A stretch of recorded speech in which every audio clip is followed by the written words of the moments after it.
Happy lunch hour, gang. All right, so something to go into we haven't talked about in a while, but let me start with a question for you. In all your working years, did your boss ever come up to you and say, Joe, productivity is down, profits are down, hey, we want to give you a raise? Ever happen? No. Okay. Except that seems to be what's going on now, at least from the workers' side of things. We want more money. We're doing a shitty job, but we want you to pay us more. Doesn't make sense, right? Let me ask you this one. Anybody ordered anything from, let's just use this as an example, because I can give you some dates on this. Anybody ordered anything from Amazon recently? Do you have an Amazon Prime account? Remember when they started out, it was 1 to 2 day delivery? Then they kind of bumped it to 2 to 6 or 2 to 3 day delivery. I order stuff from Amazon like everybody else. Let me give you some of my recent orders. Okay. Let's see. Order placed September 12th, delivered September 19th. Order placed September 12th, delivered September 15th. Placed August 31st, delivered September 12th. Placed August 24th, delivered August 30th. Placed August 13th, delivered September 2nd. Let's see, where's the next one? July 14th to July 25th. There's a good one, July 13th or July 10th to the 13th. That's just the most recent page I've got. There's nothing in there that's 1 to 2 days. There's 1 or 2, maybe the 2 to 3 days. There's a couple of them in that are 2 weeks. Okay. But yet we still pay for the Amazon Prime. Why? Because if you order maybe more than 1 or 2 things a month, it's still cheaper for the shipping, right? Yet you're paying, what is it now, $16 a month or something? Used to be 10. Prices are going up. Well, what do we have a problem with? We've got a supply chain issue that nobody talks about. Many of you have emailed me, told me about going to Sam's Club, Costco, Walmart, the grocery store, whatever it would be, and product is all fronted on the shelves to make it look like it's full, or spread out more on the shelves. Hey, we've only got 10 of these, so let's put 1 deep, 10 wide so we can fill up the shelf space rather than 2 wide, 5 deep, and leave all this empty shelf, right? There's an interesting article that just came out in the Harvard Business Review, okay, about the problem that we have with the supply chain, okay, that we have shortages everywhere, from order pickers to building and maintenance supply people to inventory specialists to forklift drivers to truck drivers to God knows what, okay? There was a survey of 2,000 supply chain executives that said if every person in the country who had experience in something in supply chain was working in the supply chain field, they'd only be able to fill 75% of the open jobs. That's a problem. There aren't enough people to get the product from point A to point B effectively.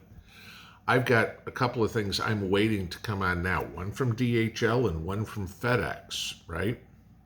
Both of them are supposedly lost in the system. Neither company can figure out where the product is. Their shipping says they've received the product, yet the update is from September 15th when they received it. There's no tracking on either one of them. It is now 6 days later. I've called both companies. We can't seem to find it. You need to get a hold of the seller and tell them to put a claim in because it's lost in shipping. 2 products, okay, from 2 different companies, and both of them lost it. You think about this. Why is somebody even considering getting into anything in regards to supply chain? You want to be a delivery driver, right? You know, Amazon delivery driver, you want to work for UPS or FedEx or whatever it is. Hell, we've seen strikes or threats of strikes come out of the post office, UPS, and FedEx, all three of them this year, because they want more money. Yet they lose your product and can't get it to you. Okay? And in order to avert the strike, they get it. You have to pay more. We saw another raise in postage rates this year, right? You have to pay more, but stuff can't get to you. Why would somebody want to be a truck driver? Let's say, for example, an owner-operator.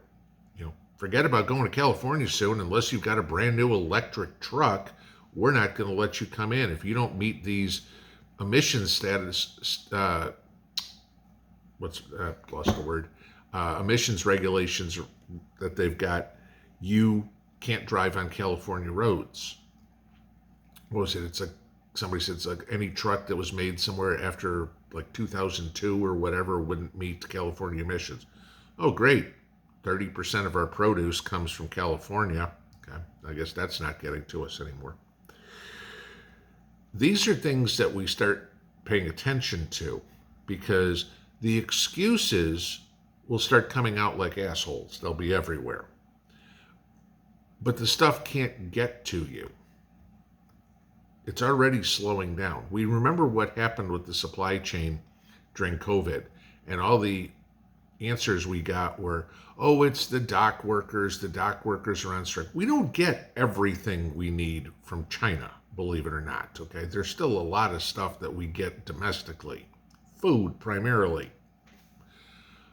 But if that stuff can't make it through the system, if it can't get from point A to point B, how are you going to get it? I mean, the stuff I'm waiting for FedEx and stuff, I've been waiting for over a week and they can't find it. Imagine now I was ordering bananas. Well, if they've been sitting around for a week, what happens to those bananas? Those bananas rot. This goes back to what I've said many times. We need to find local sources for the products we need, or we need to start getting what we think we might need if it's a manufactured type product now, because it's getting harder and harder and harder and harder to get them to you. Talk about auto parts. I bought an American car. Great, most of the parts on it are made in China. Okay, how many times have we talked about stories on cars sitting at the mechanic because they can't get the parts? Sure, it's coming from China. It's got to go through a whole logistical maze to get to them. All it takes is one part of that to fail, and it never gets to you. If there isn't a truck driver to take it from Long Beach to Phoenix, or there isn't a UPS guy to take it from Phoenix to Cheyenne, Wyoming, and then there isn't a local delivery driver to get it from Cheyenne to Laramie, you never get your part.